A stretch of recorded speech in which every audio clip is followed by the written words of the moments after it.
O Vitor Hugo, ele tem uma dúvida que é a seguinte: Dom Henrique, no seu curso sobre o Apocalipse, foi dito que não foi o apóstolo João que escreveu o Apocalipse, não é? E que Daniel não existiu. Outras fontes católicas afirmam o contrário. Dessas duas situações, qual é a interpretação correta? Primeiro, a questão dos autores dos livros da Sagrada Escritura, é preciso que a gente compreenda.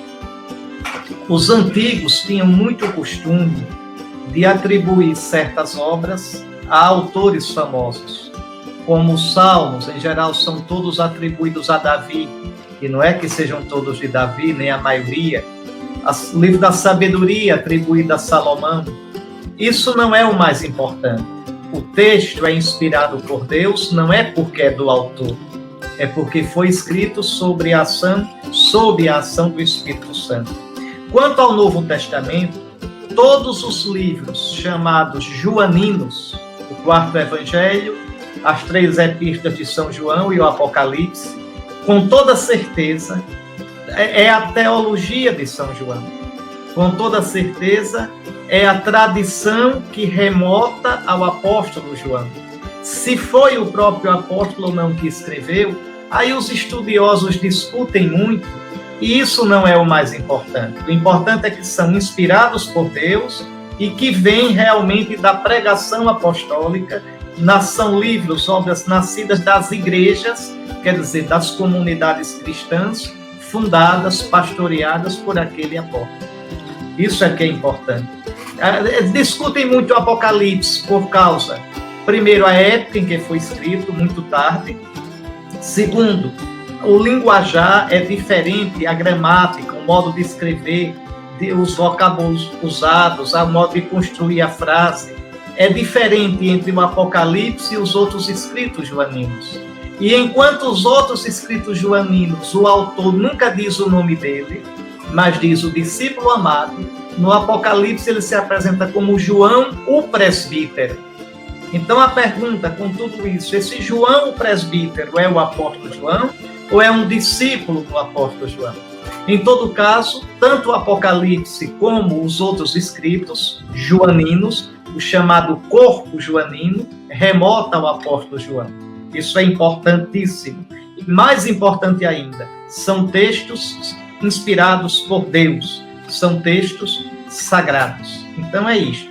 Quanto ao profeta Daniel, o livro de Daniel certamente não é de Daniel.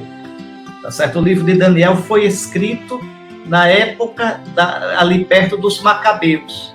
Então agora as histórias que ele conta sobre Daniel, a gente saber o que é histórico ou o que é folclórico, isso hoje é impossível.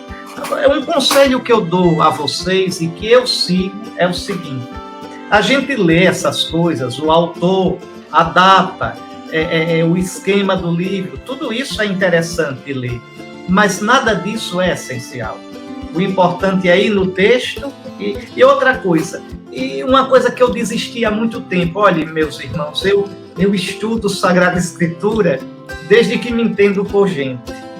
Né? De padre, eu fui ordenado padre em 1992, já estou velhinho. Entrei no seminário em 1981, porque depois passei 4 anos no mosteiro. Sempre estudei Sagrada Escritura. E eu lhes digo uma coisa, não percam tempo, se vocês querem um conselho, não percam tempo perguntando, isso aconteceu ou isso não aconteceu? Como é que foram os detalhes? Porque ninguém sabe. Quem diz que sabe, entende o que existe é um monte de hipóteses. Bento XVI costuma dizer que a história da exegese é um cemitério de certezas. Estava tudo certo, garantido, terminou no cemitério. A certeza morreu porque vem outra coisa. Então, não percam tempo com isso. Por exemplo, como foi a travessia do Mar Vermelho? Nunca vamos saber. Nunca. Não é? A gente sabe que, como está contado ali, é fruto da meditação, da oração de Israel, porque a Sagrada Escritura não é uma reportagem. A dizer, mas o que foi que aconteceu realmente? Não sabemos. Sabemos que foi um fato maravilhoso, totalmente fora do comum, impressionante. Sabemos que Deus tirou Israel do Egito. Sabemos que Deus libertou seu povo de modo maravilhoso. Sabemos que os egípcios foram suplantados e derrotados, e que isso se tornou o evento fundante de Israel. O que mais sabemos? Os detalhes não sabemos. Aí a gente fica na cabeça com o que viu no filme Os 10 Mandamentos. E quer que tenha sido daquele jeito. Mas atenção, isso é uma ligação que a gente faz inconsciente e que dá um curto-circuito. Então eu digo a vocês, tá certo?